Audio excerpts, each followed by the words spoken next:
সুমা আক্তার। সুমা আক্তার, বয়স কত? 30-এর উপরে হবে আর কি। 30-এর উপরে হবে। জন্ম জেলা কোথায় আপনার? আমি ঢাকা মানিকনগরে জন্মগ্রহণ করছি। আচ্ছা, শুরু করেন আপনার জীবনের গল্প। ছোট করে হলো আমরা একটু জানার চেষ্টা করি। জি প্লিজ। আমার বাবা টিকাতলি চাকরি করতো ওইখানে প্রেস কোম্পানিতে। তো উনি ছোটকাল থেকে আমরা মানে ঢাকায় জন্ম হয়েছি। জি। আমরা 3 ভাই বোন, বড় ভাই, এরপর আমি আর একটা বোন আছে। আচ্ছা আর মাকে নিয়ে আমরা ঢাকায় মানিকনগরে থাকতাম। আচ্ছা। তো আমিও মোটামুটি পড়াশোনা করছি, আর ভাইয়াও অনার্স মাস্টার্স করছে, বোনটাও বদ্রুন্নেসা থেকে অনার্স করছে। জি। তো এই অবস্থা। তো মা মারা গেছে 3 মাস হইলো। নবাবগঞ্জে আমাদের বাড়ি। ওকে ওকে। আপনি ভাই বোনদের মধ্যে কততম? দ্বিতীয়। বড় ভাই আমি, এরপর আমার বোন। ঠিক আছে। এরপর নবাবগঞ্জ আমাদের বাড়ি। ওইখানে আব্বা 5 শতক জমি রাখছে, ওইখানে আমরা ছোটখাটো একটা বাড়ি করছি আর কি। আচ্ছা। সারা জীবন বাবা তো কষ্ট করেই আমাদেরকে হ্যাঁ, মানুষ মোটামুটি করছে। নিম্ন মধ্যবিত্ত পরিবার হ্যাঁ, হ্যাঁ। বলা চলে। জি। তারপর এখন ওইখানেই ছিলাম। পরে মা মারা গেছে। আমি, আমার বড় ভাই, আমার বোন, আমরা সবাই ঢাকায় থাকতাম, মানে মগবাজারে থাকতাম। আমি ম্যাট্রিক পাস করছি থেকে ডেমরা মাতুল স্কুল থেকে। জি। এরপর এখান থেকে করার পরে আর কে চৌধুরী ডিগ্রি কলেজে ভর্তি হয়েছিলাম ইন্টারমিডিয়েট পড়ার জন্য। আচ্ছা। তো ওইখানে পড়ার জন্য ভর্তি হয়েছিলাম। পরে এরপরে একটু দিনের বুঝ চলে আসলো। তখন তো দিন বুঝি না, পর্দা করতাম না। তো দিনের বুঝ আসলো পরে আমি বাংলা পড়াশোনা ছেড়ে দিয়ে ভাবলাম যে এখন আর বাংলা পড়াশোনা করে কি করব। মাদ্রাসা ভর্তি হেফজ করার জন্য। আচ্ছা। যদি হেফজটা কমপ্লিট করতে পারি তাহলে আলেম পড়বো। ইন্টার করার পরে আপনি হাফেজ হওয়ার জন্য ভর্তি হয়েছেন? হ্যাঁ, মানে দিল এমন চাইছিল, মানে তখন একদম পর্দায় চলে আসছি। মাশাআল্লাহ। আগে তো 8 পর্যন্ত চুল ছিল, চুল সাইডে রাস্তাতে লিপস্টিক দিয়ে হাঁটতাম, মানে খুব অন্যরকম। আচ্ছা, মানে পুরো একটা রিভার্স লাইফ বলা যায়। হ্যাঁ, আগেকার তুলনায় একদম পুরো একদম উল্টা। ছেলে বন্ধু মেয়ে বন্ধু নিয়ে ঘোরাঘুরি, মানে হাসা তামাশা, মানে যা আছে কেন জীবনে। আপনার এই পরিবর্তনটা হলো? মানে থাকে না যে হঠাৎ করে না দিনের প্রতি মানে একটা ভিতর থেকে যে আল্লাহ ভীরু আসলো ভিতর থেকে। কোনো ঘটনা আছে নাকি এমনিতেই? কোনো ঘটনাই নেই, ঠিক আছে। তো এরকম হওয়ার পরে ওই যে আমার ভাইয়া অনার্স কমপ্লিট করার পরে মানে 3 দিনের সময় লাগাইছিল জামাতে গিয়ে। তো ও আয়সা দিনের কথা বলতো, বলতে বলতে এরকম আসলো দিনের ভিতরে। তো আসলে পরে বললাম যে না, এখন আর দুনিয়া না আখিরাত। তো তখন আপনার বিয়ে হয়নি? না না, আচ্ছা। আখিরাত গোছানোর জন্য চেষ্টা করলাম, ভর্তি হলাম মাদ্রাসায়। হ্যাঁ তো আমি আর জানি না, আমার বড় ভাই হচ্ছে আপনার দিলুর রোডে চাকরি করে। হ্যাঁ। ওই পাশে আবার ওর বাবা ইলেকট্রনিক্স দোকানে চাকরি করতো। আচ্ছা। তো ওই যে মসজিদে বসে থাকতো, সময় লাগাইতো। হ্যাঁ। তো ওই ভাইয়ার সাথে উনার একটু চলাফেরা উঠা বসা। আচ্ছা। এরপরে সে এভাবে জানতে পারে যে তার একটা বোন আছে, সানোয়ার ভাইয়ের একটা বোন আছে। তো ওনার মাকে দিয়ে 3 দিনের ওই যে মাস্তুরাত লাগায় না, ওইখানে আমাকে একটু টেকনিক করে নিয়ে আসলো যে ওনার মাকে দেখাবে আমাকে। ওকে। দেখানোর জন্য তো আমার শাশুড়ি এখানে দেখলো পরে সে আমার মানে খুবই মানে এই মেয়ে বিয়ে করাবে তার ছেলে দিয়া। আচ্ছা, মাশাআল্লাহ। তো এরকম 1 বছর আমি তো এখান থেকে চলে আসলাম, আমি তো আর জানি না ভিতরে তাদের কি ছিল। 1 বছর পরে ওর বাবা আমাকে ফোন দিছে একদিন। তো আমি তো তখন তো একদম পুরা দিনের উপর আমি তো কোনো ছেলের সাথে কথাই বলবো না। সে মানে আমার খুব জবরদস্ত করে কথা বললো। এভাবে করতে করতে আমার শাশুড়ি পরিচয় দিল যে ওই যে আপনি জামাতে গেছেন, আপনি যখন দেখছেন উনি আমার আম্মা। এভাবে করতে করতে এখন আমি তো রাজি না। আচ্ছা। রাজি না বলতে ছেলেকে চিনি না জানি না, একটা অপরিচিত ছেলে বিয়ের প্রস্তাব দিবে, আমি কেন রাজি হব? তাছাড়া আমাদের বাড়ি নবাবগঞ্জে, তাদের বাড়ি শরীয়তপুর, আমি অত ভিন দেশে যাবো না। ওই মুহূর্তে আমার অনেক বিয়ের ঘর আসে, কিন্তু আমি রাজি হই না। আর সবচেয়ে বড় কথা, আমার দিনের জন্য আমি হাফেজ আলেম খুঁজতেছি। যদি বিয়ে করতে হয় তাহলে হাফেজ আলেমকে বিয়ে করবো, মানে বেদিন এরকম কোনো বিয়ে করবো না যাতে আমার পর্দায় ব্যাঘাত হয়। এরপরে আমার বড় ভাই রাজি না, বলতেছে ছেলে দেখলে তো পছন্দ হবে না, বা ছেলে তো জেনারেল শিক্ষিত না, আর ছেলে ওরকম মানে কোনো আলেম হাফেজও না। আচ্ছা। এমনি আর কি সময় লাগাইছে, ওই হিসাবে দিন খুব ভালো বুঝেছে। এই তো রাজি না, আমি অনেক জোর জবস্ত করে আর কি ওনাদেরকে রাজি করাইছি, ওই পাঠ শেষ। এরপর রাজি হয়েছে পরে আমার শাশুড়ি এসে আমাকে দেখতে আসার উদ্দেশ্য করে কাবিন করে চলে গেছে। তার 2 মাস পরে ওনারা আমাকে উঠায় নেয় নাই, বলছে যে অর্থনৈতিক অবস্থা ভালো না, এখন আমি তোমাকে উঠায় নিতে পারবো না। তো আমার বাবা তো একটু অমত ছিল, বাবা চাপাচাপি করে বলতেছে তুমি যদি এখন না যাও তোমার হাজবেন্ডের সাথে তাহলে এটা নিয়ে আমি ঝামেলা করবো। তো এরকম করার পরে ওর বাবারে বললাম, তাই বলে তুমি ঢাকায় চলে আসো আমার কাছে। তখন ভাইয়ার সাথে বাবার সাথে পরামর্শ করেই মানে যা যা লাগে আমার সংসারে টুকিটাকি আম্মার কাছ থেকে বুঝে টুঝে আমি ঢাকায় চলে আসলাম। মগবাজারে 5,000 টাকা দিয়ে একটা রুম ভাড়া নিলাম। 8,000 টাকা ওর বাবা বেতন। তখন কি করেন আপনার স্বামী? তখন ওই যে ইলেকট্রিক দোকানে চাকরি করে মগবাজারে। তো 5,000 টাকা দিয়ে একটা রুম নিছি। তো সংসারে তো পুরোই অভাব, 8,000 টাকা স্যালারি, 5,000 টাকা ঘর ভাড়া দিলে কি থাকে। খুব কষ্ট করে চলছি ভাই জীবনে, 2টা মাস খুব কষ্ট করে খুদের ভাত খেয়ে এভাবে আর কি। সংসার তো তখন নতুন। খুদের ভাত ঢাকা শহরে পাওয়া যায়? হ্যাঁ, খুদের চাল কিনছি। মানে প্রথম যেদিন আমি, আমার বাবা আর ভাই তো আমার উপরে খুব রাগ, তারা তো দিবে না।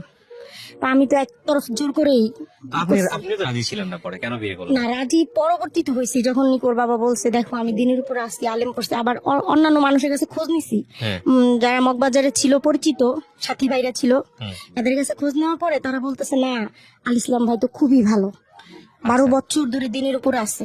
তো আমার মনে এটাই অনুভূতি হয়েছে, ছেলে যত অসুন্দর হোক, টাকা পয়সা কিছু না থাকুক, আমি দিন তো পাবো দুনিয়াতে, যেটা ফিকির করতেছিলাম। ওকে। এই জন্য এই হলো। তো কষ্ট করছি, শুরুতে কষ্ট করছি।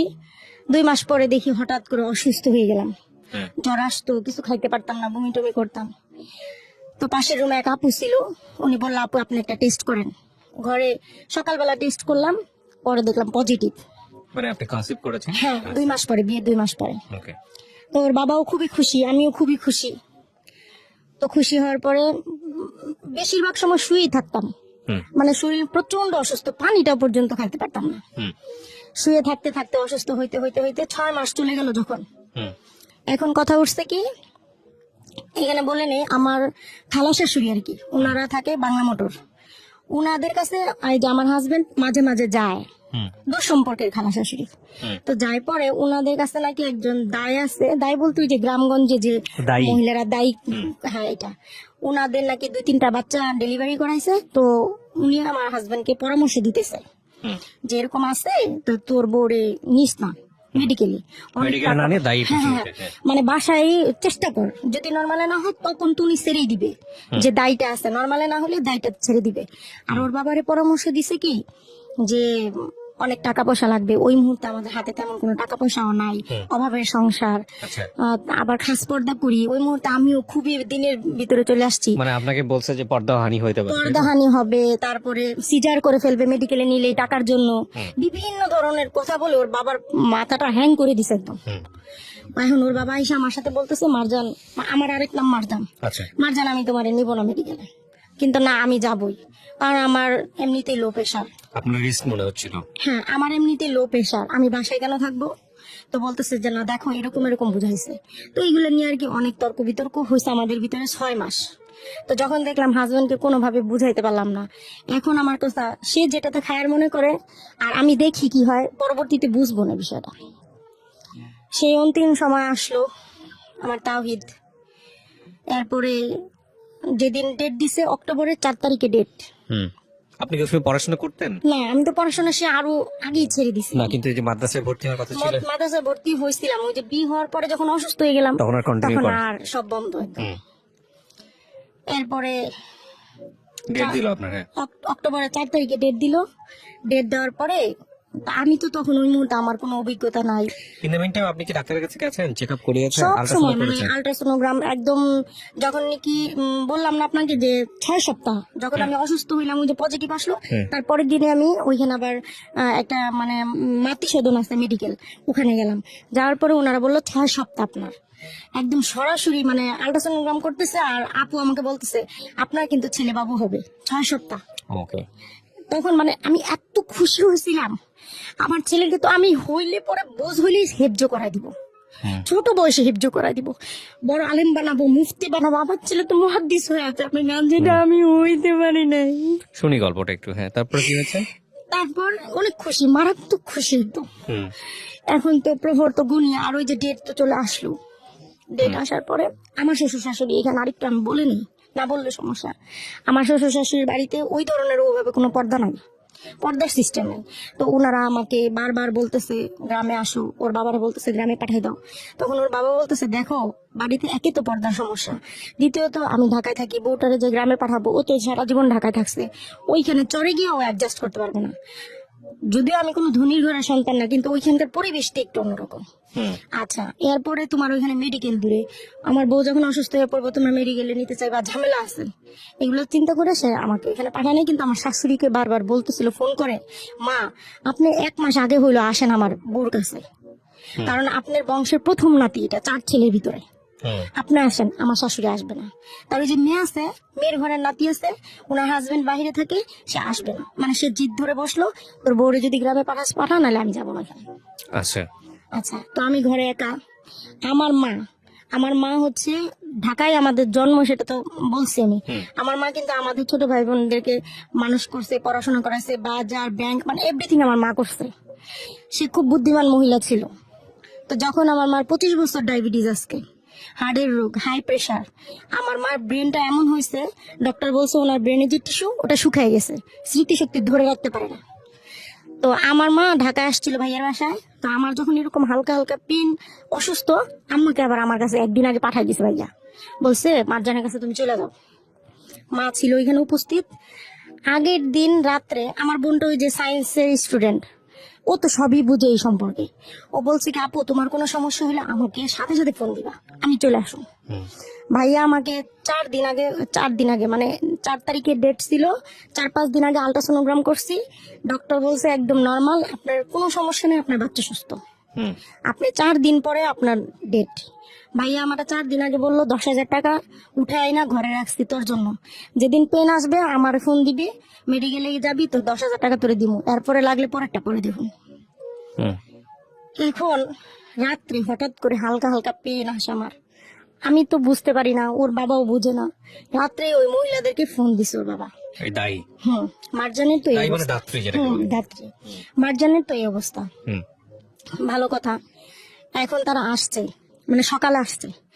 আমি তো বুঝি নাই যে এই পেন 4 দিনও থাকতে পারে, 5 দিনও থাকতে পারে। এখন তো আমার আরেকটা সেকেন্ড বেবি হয়েছে, এখন আমি বুঝি বিষয়গুলো কি। তো তারা আসলো পরে আমাকে একটু চেক করলো, চেক করে ওর বাবাকে বললো, আর বাবা বললো কি অবস্থা বলেন তোর? বলে হ্যাঁ আজকেই হয়ে যাবে, নর্মালি হয়ে যাবে, কোনো সমস্যা নাই, আপনি পাশের ঘরে চলে যান আর আমরা এখানে।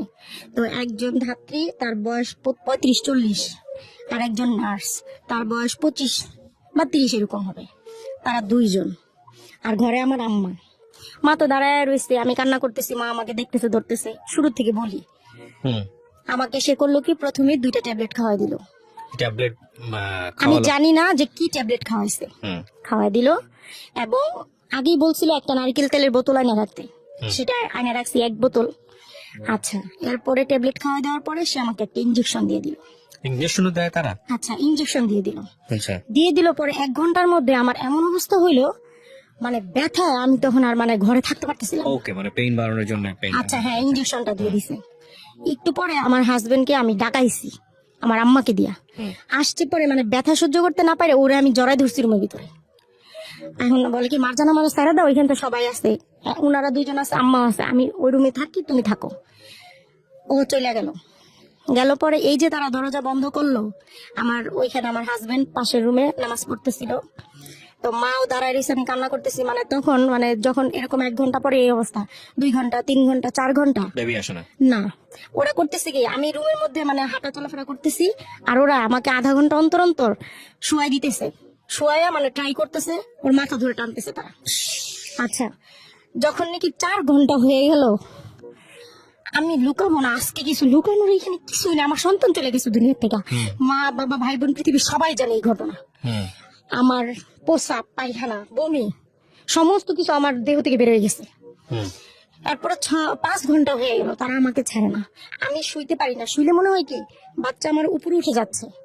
তার মানে কি, সময়ের আগে তারা আমাকে ব্যথার ওষুধ খাওয়াই দিছে, এখন বাচ্চা নিচে আর নামতেছে না, উপরের দিকে উঠে যাচ্ছে। দ্বিতীয় কথা, আমার বাবুর হচ্ছে নার পেঁচানো ছিল, ওই বাচ্চা তো কখনো নর্মাল আসার প্রশ্নই আসে না।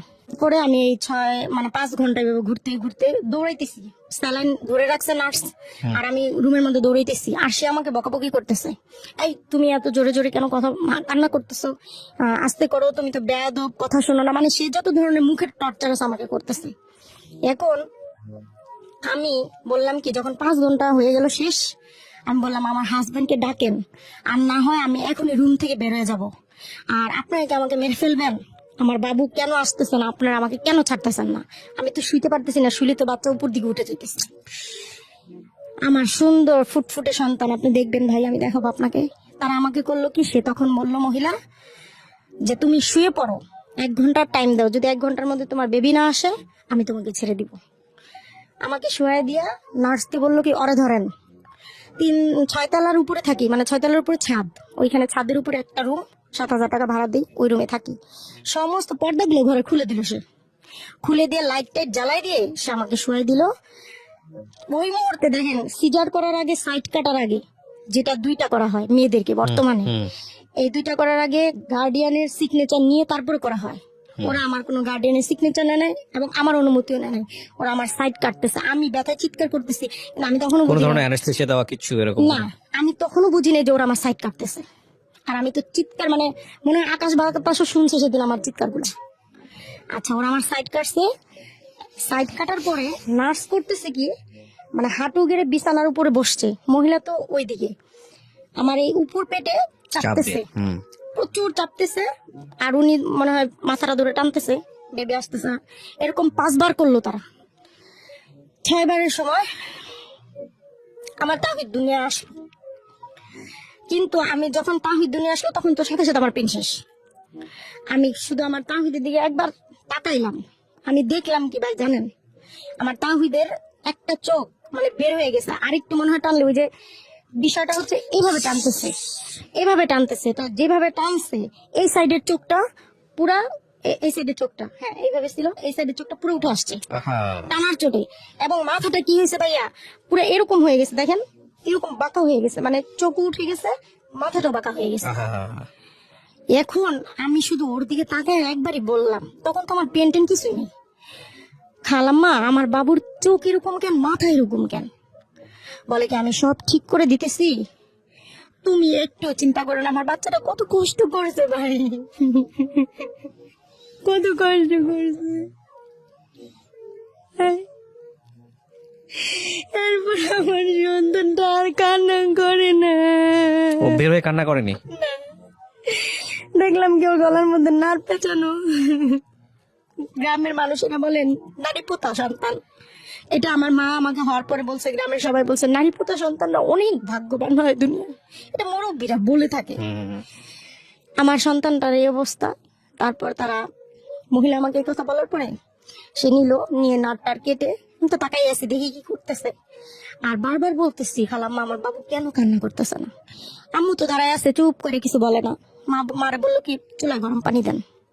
গরম পানিটা একটু কুসুম গরম হলো, নিয়ে আসলো হাঁড়িটা, ওইখানে শুধু ছেক দিতেছে আর তাহিদের চোখের মধ্যে এভাবে চাপ দিতেছে, দিয়া চোখটা বসায় দিল, মাথার মধ্যে চাপ দিয়া মাথাটা একটু ঢুকাই দিল ভিতর দিকে। এবং আমার বাবু কান্না করতেছে না আধা ঘন্টা। বাচ্চা হওয়ার জন্মের 3 মিনিটের মধ্যে কান্না করতে হয়, কান্না না করলে ব্রেন অক্সিজেন পৌঁছে না, সেই ব্রেন আস্তে করে ড্যামেজ হতে থাকে। এটা তো এখন বুঝতে পারছি, তখন তা জানতাম না। কিন্তু এটা জানতাম বাচ্চা জন্মের পরে কান্না করে, কিন্তু সেটা তখন বারবার এই জন্য বলতেছিলাম আমার বাবু কেন কান্না করে না। এখন তাহিদকে সে থাপড়াইতেছে, লাইতেছে, উষ্টাইতেছে, কি যে করতেছে আমার বাচ্চাটাকে, আমি শুধু দেখতেছি তাকায়া, কোনোভাবে কান্না করতেছে না। আধা ঘন্টা পরে এখন আমাকে সে বলতেছে, ছেলে বাবুরা দেরি করে কান্না করে, তুমি চুপ থাকো, কোনো কথা বলবো না, যেহেতু তোমার বাবু আসছে। 1 ঘন্টার মধ্যে বলছি, আধা ঘন্টার মধ্যে বাবু আসছে, এখন কোনো কান্না তো কোনো কথা নাই, বাচ্চা কি করবো আমি করতেছি। সেই বাচ্চাকে যখন দেখলো কান্নাই করে না, আধা ঘন্টা পরে নল বের করলো, একটা নল বের করে ওর নাকের মধ্যে ঢুকাই দিয়ে দিল, ফু দিল, পরে সাথে সাথে আমার বাচ্চা চিৎকার দিয়ে কান্না করে দিল। বিষয়টা হয়েছে যখন আমি ঢাকা মেডিকেল নিয়েছি, এখানে বলে নেই, ঢাকা মেডিকেল গেছি, ওরা স্যার ডক্টর বলতেছে। কিন্তু এই কান্নার এক্সপ্লেনেশন আপনি পরে বুঝছেন জিনিসটা, হ্যাঁ, তাই বলতে যাচ্ছেন। হ্যাঁ বলেন, স্টেপ বাই স্টেপ বলেন, তারপরে কি হয়েছে? আচ্ছা, এরপরে কান্না করলো পরে সে আমাকে বলতেছে, বাচ্চাটা তো একটু মানে অসুস্থ অসুস্থ বোধ মনে হইতেছে, তুমি ওরে নিয়ে একটু মেডিকেলে গিয়ে অক্সিজেনের ব্যবস্থা করো। এই ধাত্রী বলতেছে? হ্যাঁ, অক্সিজেন তো যখন কান্না করে নেই 5 মিনিটের মধ্যে অক্সিজেন দেওয়া দরকার, ওর তো ব্রেন ড্যামেজ হইতেছে অক্সিজেনের অভাবে। তো সেখানে আমাকে আধা ঘন্টা পরে বললো, যখন নাকি আধা ঘন্টা পরে পানি সরলো, পরে নাকের পানি সরলো, পরে কান্না করলো পরে এখন আমার বলতেছে আপনি ইয়া করেন, এখন আর নিতে হবে না, বাচ্চা তো কান্নাই করে ফেলছে। কিন্তু আধা ঘন্টায় তো আমার বাচ্চার পুরো বাম সাইড অবশ হয়ে গেছে, রক্ত তো চলাচলই করে নাই ব্রেনের ভিতরে, রক্ত সব জমাট বেঁধে গেছে রক্ত। আচ্ছা গেল, এরপরে নিতে হবে না, তো নিতে হবে না, ঠিক আছে ভালো কথা। ওর বাবারা ডাকেন, এবার খুশি সংবাদ, ছেলে কান্না করছে, ওর বাবারা ডাকেন, আজান দিতে বলেন। বাবা আসলো, কোলে নিল, আজান দিল। ওর বাবা বলতেছে বাবুর চোখটা এরকম, মানে পুরোটা চোখটা ভিতরে ঢুকে নাই, একটু তো হালকা হালকা উপরেই আছে, মাথাটা ওই অবস্থা। আচ্ছা আমার বাবুর চোখটা এরকম কেন? আস্তে আস্তে ঠিক হয়ে যাবে, একটু মানে হওয়ার সময় একটু আঘাত পাইছে তো, এই জন্য একটু এরকম হয়েছে। গেল এই করতে করতে সে করলো কি, সাথে সাথে 10,000 টাকা নিল, নিয়ে আধা ঘন্টার মধ্যে সে ওই 10,000 টাকা নিয়ে নার্সকে নিয়ে বেরোয় চলে আসলো রুম থেকে। ওই মুহূর্তে আমার শাশুড়ি যখন খবর পাইলো সকালে যে মারজানের তো এরকম পেন, মা তুমি আসো, আমার শাশুড়ি আসলো। সন্ধ্যার সময় আসলো, মানে 3:30টার সময় আসলো আমার শাশুড়ি। তাওহিদ তো হয়েছে আরো আগেই। আমার শাশুড়ি দেখে বলে, ওর মাথাটা এরকম এত বাঁকা হইলো আর চোখটা এরকম হয়ে রয়েছে, ওরে অনেক টানছে না রে। আমার বলতেছে, আমাকে মা আমি তো এগুলো বুঝি না, কিন্তু এরকম এরকম ঘটনা ঘটছে। আচ্ছা যাক, নাতি তো কামতেই আছে, ভালোই থাক। দেখে তো সবার মন ভরছে। এখন আমারও তো ওরা সাইড কাটছে, আমি তো লড়তেও পারি না, চড়তেও পারি না। সন্ধ্যা থেকে দেখি আমার বাচ্চা কান্না করতেছে, আর আমার আর ওগুলা দেখে সহ্য হইতেছে না। আমি ওই ওই সময় আমি কিভাবে একটা বাচ্চা খুলে খুলে নিয়ে বসে থাকি। তারপর আমি পা দুইটা এমনি ছড়াই দিয়া তাহিদিরে খুলে নিয়ে বসে রয়েছি, আর ও যে কান্না করে ওর মুখের দিকে তাকায় রয়েছি। ও যে কিভাবে কান্না করতেছে, ওর কান্না না, ও হচ্ছে খিচুনি হইতেছে ওর। ওই মাথায় আঘাত হওয়ার কারণে, রক্ত জমা যাওয়ার কারণে, যখন মানুষের ব্রেনে রক্ত জমা যায় তখন মানুষের খিচুনি হয়। ওর খিচুনি হচ্ছে ওই সন্ধ্যা থেকেই। আমি বুঝতে পারিনি, আমি ভাবছি বাচ্চা ঠান্ডার জন্য কাঁদতেছে। অক্টোবর মাসের 1 তারিখে হয়েছে, তো তখন তো ঠান্ডাই। এখন আমার শাশুড়ি কতক্ষণ নেই, আমি কতক্ষণ নেই, মানে এইভাবে অদল বদল করে নেই। নেওয়ার পরে সারাটা রাত এইভাবে গেল। এবং সে বুকের দুধও মুখে দিতেছে না, বুকের দুধ মুখে দিতেছে না। পানি দেওয়া নিষেধ বাচ্চাকে, 41 ঘন্টার মধ্যে পানি দিবেন না, বুকের দুধ খাওয়াবেন। 6 মাসের মধ্যে পানি দিবেন না, বুকের দুধ খাওয়াবেন। তা আমার বুকের দুধও নেয় না, এভাবেই করতেছে সে। করতে করতে ওনারা, আমি রাত্র 12টার দিকে ফোন দিয়ে বললাম যে আমার বাবু তো কান্না করতেছে, এই অবস্থা। তাই মাথার মধ্যে কান্না করতেছে, মাথার মধ্যে খালি গরম ছ্যাঁক দাও, মানে গরম পানির মধ্যে যে তোমার জন্য দেখা আসছি তা না দিয়ে দিবা আর ছ্যাঁক দাও। অনেক দিনের বাচ্চাদের এইভাবে ছ্যাঁকা হইতো আর কি, নাভি ছেঁকবা, মাথা ছেঁকবা, এই ছেঁকবা। কিন্তু আমার বাচ্চা তো সব ড্যামেজ হয়ে যেতেছে আস্তে আস্তে। হইতে হইতে সকাল 10টা, এই কিন্তু ও সারা রাত এভাবে বসে বাচ্চা নিয়ে। আমার কোনো খাওয়া নাই, দাওয়া নাই, ঘুম নাই, কিছু নাই। এই আমি আর আমার শাশুড়ি বাচ্চা নিয়ে বসা। 10টার সময় ওর বাবা সকাল 9টার সময় বাসা থেকে বের হয়ে গেছে, অফিসে গেছে। বলছে আমি অফিসে গিয়া ছুটি নিয়ে আসি, তুমি একটু থাকো। 10টার সময় দেখলাম কি, এতক্ষণ কিন্তু এরকম হয় নাই। 10টার সময় দেখি কি আমার তাহিদের চোখগুলো উল্টে যাইতেছে, আর কোনো দুধ মুখে না। আমি তো একটু পরপর ট্রাই করতেছি, চোখগুলো উল্টে যাইতেছে। এমন চিৎকার দিয়ে কান্না শুরু করে দিলাম ঘরের মধ্যে। এরপর আমার শাশুড়িও কান্না করে দিল দেখে। ওর বাবারে ফোন দিয়ে বললাম কি, তুমি একটু তাড়াতাড়ি আসো, আমার তাহিদের অবস্থা ভালো না। ওর বাবা দৌড়ে অফিস থেকে আসলো, আইসা তারপরে বাচ্চাটারে তাওয়ালের ভিতরে পেঁচাইয়া শাশুড়ি খুলে দিলাম, আর আমি কোন রকম বলতে পারলাম।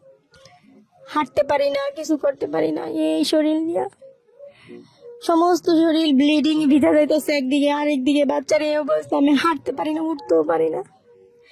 এই বাচ্চা নিয়ে বেড়ে গেলাম রাস্তায়, গেলাম 8 দিন হসপিটালে। তারা দেখে বললো বাচ্চার তো অবস্থা ভালো না, আইসিইউ লাগবে। 50,000 টাকা ডোনেশন দেন, আর প্রতিদিন 10,000 টাকা। আমার ঘরে থাকে না 500 টাকা, আমি কোথেকে 50,000 টাকা ডোনেশন দিব? আমার কান্না কি দেখে দুনিয়ার ভিতরে। নিয়ে গেলাম কমিউনিটি হসপিটালে মগবাজার। ওইখানে এক পরিমল স্যার দেখে বলতেছে বাচ্চা তো মারাত্মক খিচুনি হইতেছে, এখন যদি না নিয়ে যান এই বাচ্চা তো বাঁচানো অসম্ভব, আপনি এখানে ভর্তি করেন আইসিইউতে। তো আইসিইউতে কত লাগবে? 10,000 টাকা ডোনেশন দেন, আর প্রতিদিন 4,000 টাকা। ওটাও তো সামর্থ্য নাই আমার। পরে স্যার বলতেছে যদি কিছু নাই করতে পারেন ঢাকা মেডিকেল চলে যান এখনই। এই বাচ্চারে কোলে করে নিয়ে নিয়ে নিয়ে ঢাকা মেডিকেল চলে গেলাম। ওর বাবা, আমি আর আমার শাশুড়ি আর আমার তাহিদরে নিয়ে গেলাম। পরে দেখা মানে অক্সিজেন সাথে সাথে নাকের মধ্যে ঢুকা দিল। মানে ওইখানে বাহিরে একটা বেডের মতো থাকে, অসুস্থ বাচ্চারা ওইখানে আসলে অক্সিজেন লাগাই দেয়, সাথে সাথে অক্সিজেন লাগাই দিল। আমার তাহিদ এমন করে কান্না করতেছে, আর আমি ওর 2 হাত এভাবে ধরে রাখছি, আর বেডের মধ্যে চিৎকার করতেছে আর চটপট করতেছে, খিচুড়ি হইতেছে। আমার ছোট বোন দেখেন, ওই দিন ভাগ্যের কি পরিহাস, আমার ছোট বোনের ওই দিন সকালে পরীক্ষা ছিল, আমরা জানি না, ওর ফোন বন্ধ ছিল পরীক্ষার হলে। আমি সকাল থেকে ফোন করে ওরে পাই না, তো ওইটা তো বলি না, ও তো রাত্রে আসছে, দিকে টেকে গেছে, বাসায় চলে গেছে। ওরে ফোন দিছি দুপুরে ফোন দিয়ে বলি দেখ এই অবস্থা। আমার ছোট বোন সব ফালায় দৌড়ে গেল। এখন ওইখানে কোনো সিট নাই। ঢাকা মেডিকেলে প্রতিদিন হাজারো বাচ্চা এরকম ফেরত আসে, সিট পাওয়া যায় না আইসিইউর মধ্যে, বেড সংখ্যা কম। তারপরে ও আমার বোন করলো কি ভিতরে চলে গেল আইসিইউর ভিতরে, মানে কেউ যাইতে দেয় না ওরে। তো ও মানে একটু সাহসী, তো ও একদম দৌড়ে ভিতরে আইসিইউর ভিতরে রুমে ঢুকে গেছে। তো ওর সাথে সবাই চিল্লাচিল্লি শুরু করছে, এই আপনি আইসিইউর মধ্যে কেন ঢুকে গেছেন? বলতেছে দেখেন আমার বাবুর অবস্থা খুব খারাপ, আপনারা কি একটা ব্যবস্থা করেন। ডক্টরকে সাথে করে নিয়ে আমার কাছে এসে পড়ছে। আর আমি তো কান্না করতেছি, মনে হয় ওইখানে ও না আসলে ওই মুহূর্তে আসলে ওর হায়াত আছে, কিন্তু আমি তো কান্না করতে করতে, বাবু তো আমার যাই ওই সময়। আসা পরে বলতেছে একটা বাচ্চাই একটা বেডই শুধু খালি আছে, আপনার এই বাচ্চাটার জন্য আল্লাহ এই বেডটা একটু আগে খালি হয়েছে, মানে আধা ঘন্টা আগে খালি হয়েছে, এখন আমরা ভর্তি নিতেছি। এই যে তাহিদরে ভর্তি করে দিলাম, আমি খাস পর্দা করি, তাহিদরে ভর্তি করলাম। এখন ওর বাবা আমাকে বলতেছে বাসায় চলে যাও, আমি আসি এখানে, দেখবে একদিন আজকে রাতটা রাইখা কালকে সকালে ছেড়ে দিব। কিন্তু বাচ্চা যে কত বড় ক্ষতি, একদিনে তো ওই বাচ্চা বেরোর প্রশ্নই আসে না, কারণ ওই বাচ্চা বাঁচবেই না। আমি বাসায় চলে গেলাম, আমি আর আমার শাশুড়ি। আমার তো আর রাত্রে ঘুম আসে না ভাই, খুব স্বাভাবিক। সারা রাত কাঁদলাম বসে বসে, কাঁদতে কাঁদতে কাঁদতে সকালবেলা ওর বাবার ফোন থেকে আমি এখনই আইতেছি, আমি তো কোনোভাবে আমি এখানে থাকবো না। কয় না তুমি আইবা না। আমি তো কাপড় চুপড় গুছাইয়া ব্যাগ ভর্তি করে রওনা দিয়ে দিলাম শাশুড়িকে নিয়ে। আয়সা দেখি সবাই ঢালাও বিছনা করে আইসিইউর বাইরে শুয়ে আছে। এই অবস্থা, আমিও বসে গেলাম রাস্তার মধ্যে। সন্তান ওখানে মরে যাইতেছে, আমি কি করব, ঘরে শুয়ে থাকবো? রাস্তার মধ্যে বসে গেলাম মাদুর বিছায়। এখন বিষয় হইতেছে ওর বাবা তো পড়াশোনা কম জানে, কম বুঝে, একটা ওষুধের নাম বলতে পারে না ঠিক মতো ইংলিশে, অজ্ঞ, কারোর সাথে কথাও ঠিক মতো কইতে পারে না। তো এখন সবই আমারই করা লাগে। এদিকে আমার শরীর অসুস্থ, ওদিকে আমার বাচ্চা মেডিকেলে, আমাকেই দৌড়াইতে হবে। গেলাম সকালে, যাই বললাম নার্স রে, বললাম আপা এক নজর আমার তাহিদকে আপনি দেখতে দেন কি হালতে আছে, মানে এক রাত পরে। আমি তো রাত করে মেডিকেলে রেখে আসছি বাচ্চাকে। রুমের মধ্যে ঢুকছি ভাইয়া, রুমের মধ্যে ঢুকে শুধু আমার তাহিদের দেখলাম, আমার তাহিদ হা করে ঘুমাইতেছে, হা, চোখ দুইটা বন্ধ, হা করে ঘুমাইতেছে।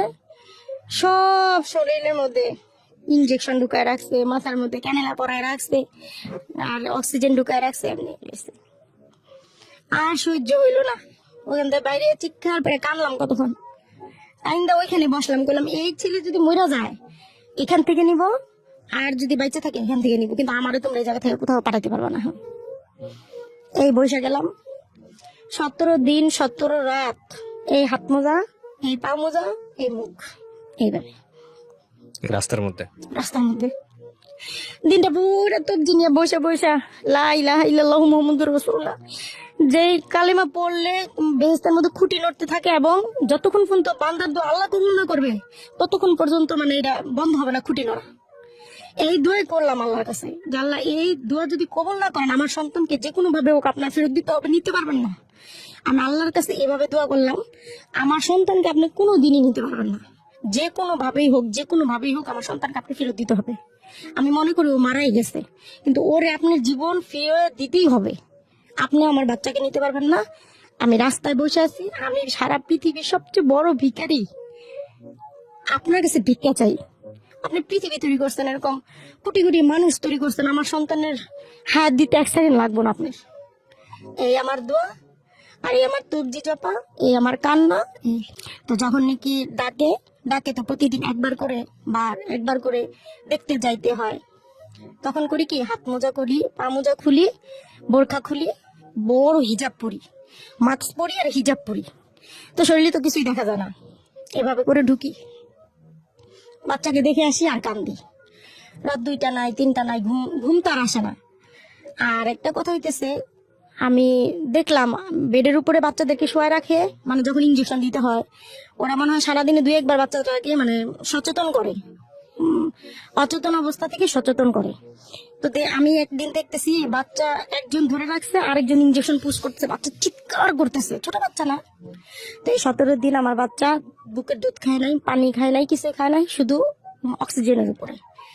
আর এই যে ওষুধ, হাতে কিন্তু একটা টাকাও নাই, বড় ভাই টাকা দিতেছে, তারপরে মানে যারা যারা পরিচিত ছিল সবাই আমাদেরকে টাকা দিতেছে শুধু বাচ্চা চিকিৎসার জন্য। তো এই 17 দিন পরে একদিন হঠাৎ করে ডাক দিল। এই 17 দিন যে কত বাচ্চা আমার সামনে মারা গেছে আর আমি কান্না করে দেখলাম। একদিন হঠাৎ ডাক দিল, ডাক দিয়ে বলতেছে 19 নাম্বার বেডের বাচ্চাটা তো সুস্থ হয়ে গেছে। জানতো আপনার বাচ্চাকে, হ্যাঁ জানতো বাচ্চাটাকে একটু দেখেন তো পারেন কিনা বুকের দুধ খাওয়াইতে। যাই দেখি আমার তাহিদ তাকায় আছে, নাড়াচাড়া করতেছে।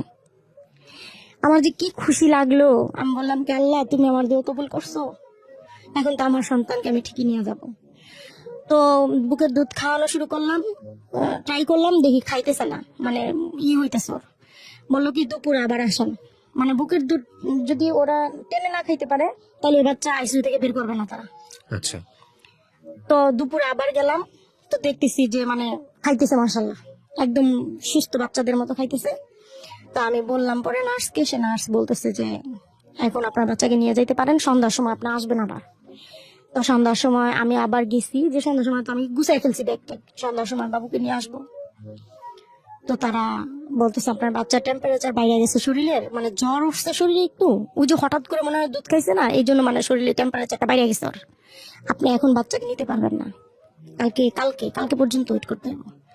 আবার অশান্তি আমার শুরু হয়ে গেল। আমি তো ওইখানে ওই যে মসজিদ আছে মহিলাদের নামাজ পড়ার জায়গা, ওইখানে গিয়ে এই যে কান্নাকাটি, আমার কান্না দেখে যত মসজিদের ভিতরে মহিলারা ছিল নামাজের জন্য সবাই আমারে ঘিরে ধরছে, এবং মানে ওই জায়গায় ওই অবস্থা। ওইখানে 2 ঘন্টা থাকলাম, ওর বাবা আমারে খুঁজতে খুঁজতে নিয়ে আসলো খোঁজা থেকে। আয়া বলতেছে ধৈর্য ধরো, সে রাত আর ঘুমাই না। সকালবেলা আয়া এসে বলতেছে কি মারজান তোর ছেলে সুস্থ হয়েছে, যা ছেলে নিয়ে বাসা যাইবা। খুশিতে রাস্তায় বের হইয়া একদম 2-3 হাজার টাকা সব কিনলাম, বাচ্চার পোশাক মশারি কি কি লাগবে এগুলা কিনা, তারপরে গিয়ে বাচ্চাকে পড়ায়া টড়ায়া, কোনো পুরান জিনিস আর থাকবে না তার শরীরে, সুন্দর একদম পড়ায়া টড়া তারপরে নিয়ে গেলাম। পরে ভাইয়া বললো কি 17 দিন তোর রুম তালা দেওয়া ছিল, নোংরা হয়ে আছে রুম, বাচ্চা নিয়ে আমার বাসা আয়, আমার কাছে থাকে 1 রাত, তোর হাজবেন্ড আর তোর শাশুড়ির বাসা পাঠাই দে, রুম পরিষ্কার করবে, তারপরে দিন তুই যাবি বাবু নিয়ে এখান থেকে। গেলাম ভাইয়ের বাসায়, তাহিদ না খালি কান্না করে, মুখের মধ্যে যখন দুধ দিই তখন একটু চুপ থাকে, দুধটা খুলে দিলে ও কান্না করে, আর শুধু যখন ঘুমে থাকে শুধু ঘুমে থাকে। ওই যে ওর ব্রেনে যন্ত্রণা হইতেছে মাথার মধ্যে। এই যে পরে তারপর দিন বাসায় নিয়ে আসলাম, ওষুধ মাসে 8,000 টাকার ওষুধ লাগতো, আর থেরাপি ওগুলো তো দিতে পারতাম না। ওই ব্রেন ওই ঠিক করার জন্য থেরাপি দিতে হতো। ব্রেন ঠিক বলতে এমআরআই সিটি স্ক্যান করছি, তখন বলছে ব্রেনের এক সাইড অবশ হয়ে গেছে, ওর হচ্ছে খিচুনির জন্য কন্টিনিউ ওষুধ লাগবে, হয় এই ওষুধে কোনো একদিন খিচুনি বন্ধ হবে অথবা সারা জীবন থাকবে। তো মাসে 8,000 টাকার ওষুধ বাধায় দিছিল ওইটা। আর দ্বিতীয় হচ্ছে থেরাপির কথা বলছিল, আমি থেরাপি দিতে পারতাম না, কারণ টোটাল খরচ নিয়ে 20-25-30 হাজার টাকার মতো মাসে যাইত। তো ওইটা তো আমার পক্ষে সম্ভব না, কিন্তু এই 8,000 টাকার জন্য মানুষের কাছে ধার বাকি হাত পাতা ভিক্ষা করা A to Z করছি, আপনার কাছে আসার অনেক চেষ্টা করছি, আমি ব্যর্থ। আপনাকে অনেকবার ইনবক্সে মেসেজ করছি, হয় নাই কোনো কিছু। তো যাই হোক, ওই দিন ওষুধ ছিল না, মানে দেখা গেছে কি 2-3 দিন গ্যাপ হয়ে যেত ওষুধ আনতে, টাকা নাই। ওর বাবা মাসে 17-18 হাজার টাকা কামায় বা 16,000 টাকা কামায়, মানে এভারেজ এরকম। তো আমি ঘর ভাড়া দেই, আরেকটা বেবি আসলো, তুই জানার ছোট আরেকটা বেবি আছে 2 বছরের, তাইলে আমি ওরে খাওয়াবো না, ওর ওষুধ খাওয়াবো না, সংসার ও চালাবো। বেঁচে ছিল কত বছর? 3 বছর। 3 বছর পর্যন্ত বেঁচে ছিল। এই 3 বছরে ও কি কথাবার্তা বলতো নাকি অটিস্টিক হয়ে মা গিয়েছে? মা গু মা। গু সব মা গু। আচ্ছা, যখন ক্ষুধা লাগতো কান্না করতো, তো আমি কোলে নিতাম, খাওয়াইতাম, কান্না বন্ধ হয়ে যেত। আপনার এই এখন যে বাচ্চাটা আছে, বাচ্চার বয়স কত? এই বাচ্চার বয়স 2 বছর। ওর আচরণ আর এর আচরণের মধ্যে নিশ্চয়ই পার্থক্য ছিল। ও তো সুস্থ আর ও তো অসুস্থ। সেটাই বলছি, তা ও তো মানে অটিস্টিক হয়ে গিয়েছে। হ্যাঁ, ও মানে ও হচ্ছে মানে ডাউন সিনড্রোমের বেবি Down হচ্ছে, syndrome। না না ভাইয়া, ডাউন সিনড্রোমের বেবি হইতেছে রক্ত থেকে যে জন্মগত প্রতিবন্ধী, আর ও হচ্ছে ওই সিনড্রোমের বেবি, মাথা আঘাত লাগার কারণে জন্মের সময় যে বাচ্চাদের মাথা আঘাত হয় ওই বাচ্চাগুলো এরকম, ওইটাও এক ধরনের প্রতিবন্ধী। মানে ওই যে ব্রেনটা এক সাইডে ড্যামেজ হয়েছে, ওই কাজটা তো আপনার এই হাতটা তো লড়বে না, ওর হাত নড়তো না, হাত নড়তো পা নড়তো, যেগুলো আমার মানে ওর আই কন্ট্যাক্ট ছিল না। ওর তাকাইতো। আইটা কি ঠিক হয়েছিল পরবর্তীতে? হ্যাঁ, চোখ টোক একদম সমান হয়ে গেছিল, সব ঠিক হয়েছিল, কিন্তু ওর আই কন্ট্যাক্ট ছিল না, এই জন্য বলছে থেরাপি দিতে। ওই যে ওটা আপনারা পারেন নাই? আমরা তো পুরোপুরি পারিনি থেরাপি দিতে। ও মারা গেল কিভাবে? হ্যাঁ, ওই যে ওষুধ, যখন ওষুধ শেষ হয়ে যেত 2 দিন 3 দিন চলে যেত, আর খিচুনিটা তখন উঠে যেত, খিচুনিটা উঠে গেলে মানে ওর অবস্থা নাজেহাল হয়ে যেত। যেদিন এরকম হলো দেখেন, সুস্থ একদম সুস্থ, ও যেদিন এরকম হলো দুপুর থেকে একটু একটু জ্বর, সন্ধ্যার সময় দেখি ফুললি জ্বর, ওষুধ নাই ওই দিন আমার। তারপরে ওর বাবা একজনের কাছ থেকে 1,000 টাকা ধার করে ওষুধ আনলো, 1 পাতা ওষুধ 1,000 টাকা, আর অনেক তো ওষুধ দিছে। তো ওইটাই খিচুনির এক নম্বর ওষুধ আর কি। ওই ওষুধটা রাত্রে খাওয়াইলাম, রাত বাড়তে বাড়তে ওর জ্বরও বাড়ে। ও এবং মুখে কিছু দেয় না, মানে খাবার দিলে খায় না। বাড়তে বাড়তে 2টা বেজে গেল। 2টার সময় দেখি মানে ওই যে স্যালাইনের উপরে রাখছি শুধু, মানে স্যালাইন খাওয়াইতেছি, মানে কিছু খায় না সে। আর জ্বর জ্বর খিচুনি, আর কিছু খায় না, দিলাম স্যালাইন। দিতে দিতে 2টার সময় দেখি নাক দিয়ে মুখ দিয়ে মানে এমন ভাবে বের হইলো ওগুলা, পেটের মধ্যে তো কিছু নয়, খালি স্যালাইনই, সমস্ত পানি বের হয়ে গেল।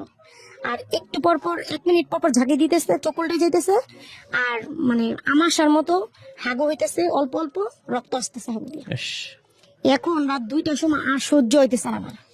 ওর বাবারে বললাম কি এখনই তুমি আমার নিয়ে হসপিটালে চলো। ও আর বাবা বললো কি দেখো ছোট মেয়েটা তো এখানে ঘুমাইতেছে, এখন বাজে সাভারে রাত 2টা, আমাদের বিকাশে মাত্র 300 টাকা ওর বাবার মোবাইলে, আমার হাতে 1 টাকা নেই, ঘরে একটা 4 আনা পয়সা নেই যে আমি ওরে নিয়ে বেরোয় আর কোথাও যাবো। বাবা বলে কি সকাল হোক মারজান, এরপর ওরে নিয়ে মেডিকেলে যাইও। সকাল হইলো, আমি তো আর ঘুমাই না, পোলা নিয়ে বসে আছি। সকালবেলা মেডিকেল গেলাম। কোথায় গেলাম? নিউরোসায়েন্সে, কারণ খিচুনির মেন ওষুধ হইতেছে নিউরোসায়েন্সে, ব্রেনের। গেলাম, পরে সে বললো সিট খালি নাই, বাচ্চা মারাত্মক, নিয়ে যান শিশু হসপিটালে। আমাকে ঢাকা মেডিকেল নিবো, কারণ আগে শিশু হসপিটালে যান। ওই তখনই যদি বাচ্চাটা মানে অক্সিজেন দিত আর স্যালাইন দিয়ে দিত শরীরে, ওর কিন্তু স্যালাইন অক্সিজেন দুটোটারই ঘাটতি হয়েছে। খিচুনি হইলে কিন্তু অক্সিজেন থাকে না শরীরে, তখনই কিন্তু আমার বাচ্চাটা একটু দাঁড়া হয়ে যায়। শিশু হসপিটাল থেকে দেখা ছেড়ে দিল, বললো আমাদের এখানে সিট নাই, নিউরোসায়েন্সে সিট নাই, শিশু হসপিটালে সিট নেই, ঢাকা মেডিকেল নিয়ে যান। ঢাকা মেডিকেল নিতে নিতে বেলা 2:30 গেলাম, পরে সে বলতেছে বাচ্চা পালস নাই, অথচ বাচ্চা কিন্তু নড়তেছে, সকাল থেকে সবই ঠিক ছিল। ওই দৌড়াদৌড়ি করতে করতে পালস চলে গেছে। আহা, পালস নাই, বাচ্চার অবস্থা নাজেহাল। আইসিইউ ভিতরে নেন, আইসিইউতে নেন, ঠিক আছে আইসিইউতে নেন, আইসিইউতে সিট খালি নাই, ইয়েতে নিয়ে যান, প্রাইভেটে নেন। আমাকে মইরা গেলে এখনই মইরা যাবো, কিন্তু আমি প্রাইভেটে করতে গিয়ে মরে। যে মানুষ আমি 1,000 টাকার ওষুধ কিনতে পারি না, সে মানুষ আমি কিভাবে প্রাইভেটে নিয়ে মরে। এরপরে সেই বাচ্চাটা স্যালাইন দিল, ওইখানে 2-3টা ডক্টর চলে আসলো, স্যালাইন ট্যালাইন দিয়ে সবকিছু দিল। দেখলাম কি তাহিদের পালস ফিরে আসছে। ফিরে আসলো পরে আমি তো তখন আমি একদম শান্তি যে আমার বাচ্চার পালস ফিরে আসছে, এখন আর কোনো সমস্যা নাই। ডাক্তার বলতেছে আপনার বাচ্চার পালস ফিরে আসছে, যান একটা জ্বরটা যদি কমে তাহলে আপনার বাচ্চা সুস্থ, যাই একটা ডোজ নিয়ে আসেন। গেলাম ডোজটা আনতে, মাত্র মানে 1 মিনিটের সময় হয়নি। পাশে আপুরে বললাম কি আপু তাহিদের দিকে একটু তাকায় থাকবেন, দেখবেন ও কি করে, আমি শুধু ওষুধটা নিয়ে আসি। ওই সিট থেকে মনে হয় 2 মিনিট গেছি, যে ওষুধটা আনছি শুধু, আয়সা দেখি স্যার আমার বাচ্চার বুকটা চাপতেছে ইচ্ছা মতো। ওই হ্যাঁ পাশের ওই আপু, মানে ও যখন ওর খিচুনি ঝাঁকি দিয়ে ওর দুমটা চলে গেছে, তখন ওই আপু তো ও তো নড়তেছিল, কান্না করতেছিল, তো একটা বাচ্চার কান্না বন্ধ হয়ে গেছে, সবই বন্ধ হয়ে গেছে। ওই আপু দেখে বুঝে ফেলাইছে, ডক্টরকে ডেকে আনছে, আমাকে না ডেকে। তারপরে ডাক্তার এরকম করতেছে, আমি আসছি, আয়সা আমি তো পরে দেখে আমি একটা চিৎকার দিছি খালি ওই জায়গার মধ্যে দিয়ে, আমি ফ্লোরে পড়ে গেছি। পরে আমি আপু না আমার দেখে কান্না করে দিছে, ওনার কান্নাটা দেখে আমার দিলটার মধ্যে মোচড় দিয়ে দিছে। আমি ডাক্তারের পাও 2টা ধরে বসে আসছিলাম, জানেন না পাও 2টা ধরে কইছে আর আমার বাচ্চারে সুস্থ করে দেন। আমি 3টা বছর না খেয়ে না লয়ে ওরে ঢাকার শহরের কোনো মেডিকেল বাদ রাখি নাই। Square hospital, Dhaka medical, PG, Savar, কোথায় কোথায় গেছি, মিজানুর রহমান স্যার। মাসে 8,000 টাকার ওষুধ খাইছি, ঘরে খাবার ছিল না, মানুষের কাছে দাঁড়িয়ে দাঁড়িয়ে ভিক্ষা করে বেড়াইছি আমি। আমার এত সুন্দর সন্তান দুনিয়া থেকে চলে গেছে। ওই সময় মারা যায়। বাচ্চাটারে কোলে নিয়ে বসেছিলাম, আমার তাহিদ একরকম ছিল। 10 মিনিট পরে দেখি আমার বাচ্চাটা এত সুন্দর হাসি দিতেছে মার কোলে। এই বাচ্চাটা নিয়ে 2টা ঘন্টা বসে বসে কান্না করলো। এই গল্পটা থেকে আমাদের একটা জিনিস আমি বলি আপনাদেরকে, প্রিয় দর্শক এবং শ্রোতা যারা এতক্ষণ শুনলেন, ইউটিউবে যারা শুনবেন বা দেখবেন, জীবনে কখনো কোনোদিন আজকের এই গল্প যারা শুনেছেন তারা মনে মনে প্রতিজ্ঞা করেন কখনোই এই বাচ্চা হওয়ার ক্ষেত্রে কোনো ধরনের মানে কোনো প্রকার কোনো রিস্ক নেবেন না। আমরা একটা সময় ছিল যখন ডাক্তারি সেবা পেতাম না, এই ধাত্রীরা এসব কাজ করতেন, ঠিক আছে, ওই সময়টার কথা আলাদা। আর এখন যেখানে উন্নত চিকিৎসা সেবা আছে, বাচ্চা ঘরে আসার সঙ্গে সঙ্গে প্রতি মাসে সেভিংস করা শুরু করেন। যদি পয়সা না থাকে ধার করে হলেও সেভিংস করেন এবং চেষ্টা করেন, যেহেতু এটা আপনার ভবিষ্যৎ, যে আপনার স্ত্রীকে এমন একটা জায়গায় নিয়ে যাওয়ার জন্য যেখানে সে বেস্ট ট্রিটমেন্টটা পাবে। চেষ্টার যেন কোনো ঘাটতি না থাকে, এটা একটা গল্প। আরেকটা হচ্ছে যে এই ভদ্রমহিলা যে 3টা বছর তার বাচ্চা বেঁচেছিল, এই ভদ্রমহিলা কিন্তু প্রতিদিনই বেঁচেছে, প্রতিদিনই মরে গেছে। কারণ প্রত্যেকটা মোমেন্টে যে যুদ্ধ, একটা বাচ্চার দুনিয়াতে আসার পর থেকে উনি বলছেন যে 17 দিন আমি রাস্তায় ছিলাম। এটা শুধুমাত্র 17 দিনের গল্প না, এটা 3টা বছরের গল্প। আপনার বাচ্চাটা মারা গেছে কোন সালে? এই যে অক্টোবর মাসে, এই কদিন আগে। এই কয়দিন তার মানে আপনি তো ট্রমা থেকে এখনো বেরোতে পারেন নাই। তো এটা আমি জানি না, মানে একটা যেটা হচ্ছে আপনি খুব বিশ্বাসী একজন মানুষ, আপনাকে দেখে বোঝা যায়। যেহেতু বাচ্চা গেছে, ও নিশ্চয়ই, আমাদের তো ধর্মেই একটা আছে যারা অপ্রাপ্ত বয়স্ক হয়ে বা তার আগেই যারা মারা যায় তারা জান্নাতি। সেদিক থেকে আপনি সৌভাগ্যবান, এভাবে চিন্তা করবেন। আর এখানে আপনার আসলে কিছুই করার ছিল না।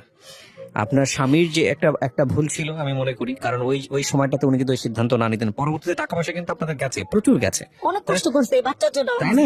তো ওই সময়টাতে ওই সিদ্ধান্তটা যদি না নিত তাহলে জীবনটা হয়তো বা, আল্লাহ ভালো জানেন, এভাবেই হয়তো ভাগ্যে লেখা ছিল, বলাটা খুব মুশকিল। তো আপনার এই গল্পটা আমি মনে করি এটা এক ধরনের সেবা হবে, বিশেষ করে যারা আজকে শুনলো তাদের জন্য, যারা সিদ্ধান্ত নেবে তাদের জন্য অনেক বড় একটা উপকার হবে। আপনি কেন বললেন রেডিওতে আজকের এই গল্পটা? আমি বলছি 2টা কারণ। প্রথমত, ওর চিকিৎসার জন্য, সাহায্যের জন্য আপনার কাছে আসতে চাইছি, পারি আমি নাই। অত্যন্ত দুঃখিত। আপনার মতো এরকম অনেক কেস হয়তো বা হ্যাঁ। আমার পর্যন্ত আসে, কিন্তু আমি হয়তো দেখতে পারি না বা দেখার সময় থাকে না। আর আমি আসলে অনেকটা লম্বা সময়, আজকে আপনি মন খুলে বললেন, আমিও বললাম, আমি খুব মনোযোগ দিয়ে আপনার গল্পটা শুনেছি। অনেকদিন পর একটা গল্প আমার হৃদয়টাকে খুব এফোর করে দিল।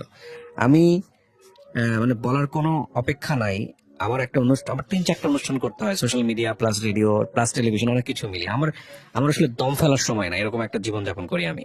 আমার হাজার হাজার টেক্সট, সেখান থেকে আমি আসলে আপনার টেক্সট আমার চোখে পড়ে নাই। তবে এরকম গল্পটা যদি আমার সামনে আসতো, আমি জানি না, আমি নিশ্চয়ই হয়তো বা চেষ্টা করতাম। আমি অনেকদিন যাবত এই হেল্পিং এপিসোড গুলো করার সুযোগ পাই না, অনেকদিন যাবত, প্রায় 6 মাস 1 বছর যাবত বলা চলে। তো বাট আমার আসলে মানে সরি বলা ছাড়া এখানে আসলে না কিছু না করা না, নাই। আমারই দোষ, কারণ আমি আপনার সাথে ওইভাবে কন্ট্যাক্ট করতে পারিনি। যেমন আপনাকে ইমেইলে আমার পাঠানো দরকার ছিল, আমি সেটা করিনি। আমি করছি আপনার ইনবক্সে, আমি ফেসবুকের হ্যাঁ, ইনবক্সে ফেসবুকে। খুব একটা দেখা হয় না। যখন ভাই আমি যখন নাকি জানছি, মানে গত মাসে যখন ও মৃত্যুর আগে, ওর অবস্থা খুব খারাপ, আমি পাগল হয়ে গেছিলাম কি করব। তখন আমি আপনার একটা ওই সময়, লকডাউনের সময় একটা আপনার পোস্ট, ওইটা আমি পড়ছি। যখন আপনি বলতেছেন যে আমি কিন্তু ফেসবুকের ইনবক্সে কোনো মেসেজ দেখি না, দেখি না। আপনারা কিন্তু ইমেল করবেন আমাকে। তখন আমি ঘাটতে ঘাটতে দিন রাত ঘুমায় না ঘুমায়া যে কিভাবে আমি ভাইয়ের সাথে দেখা করব বা কিভাবে আমার গল্পটা আমি বলবো, তখন এই যে ফোনে ফোনে ফোনে ফোনে এইভাবে করতে করতে এই যে আপনাকে পাইলাম আমি শেষ পর্যন্ত। কিন্তু শেষ পর্যন্ত পায়াও তো আমার লাভ হলো না। আল্লাহ ভরসা। এই লাভের জায়গাটা হয়তো অন্যের জন্য আপনি বললেন, এটা হয়তো অনেক কিছু শিক্ষণীয় হবে। আরেকটা কি কারণে আপনি বললেন আজকে? আরেকটা কারণ এই যে, হ্যাঁ, ওই যে শিক্ষণীয় বিষয়, আমি এখনো 1.5 থেকে 2 লাখ টাকা ঋণ আছি ভাইয়া। আচ্ছা। দ্বিতীয়ত, আমার জীবনের এখন এই সময়ে যে একটা কষ্টের বিষয় সবচেয়ে আমি আইসা দাঁড়াইছি, যেমন আমার বাচ্চাটাকে নিয়ে আমি কিন্তু গ্রামে মাটি দিছি, এমন একটা স্থানে মাটি দিছি, ওইটা কোনো কবর স্থান না, একটা জঙ্গলের মধ্যে মাটি দিছি। আমার দিল এখন কি চাই জানেন? মানে আমার শেষ ইচ্ছাটা জীবনে, ওর জন্য আমি কিছু করতে পারিনি, অনেক কিছু করছি, তারপরে মনে হয় কিছু করতে পারিনি। মনে হয়েছে শরীরে রক্ত বিক্রি করে ওর চিকিৎসা আমার করা দরকার ছিল, যেটা আমি করতে পারি নাই। তো এখন অনুভব হয় কি, যে পৃথিবীর বুকে আমার তো সবই শেষ, টাকা পয়সা যা জমাইতে পারি নাই দিছি, ভিটা বাড়ি যা আমার শ্বশুর বাড়ি থেকে আমি যেটুকু পাইতাম সেটুকু আমি ওর পিছনে খোয়াই দিছি। এখন আমার কিছুই নাই। যদি আমার এক টুকরা জমিও কোথাও হইতো, সেটা গ্রামের কোনো চকে হোক, ওরা আমি কবরস্থান ওইখান থেকে আমি ওরে ট্রান্সফার করা যায় সেটা আমি জানি। আমি অনেকের সাথে আলোচনা করছি, কারণ ওই জায়গাটা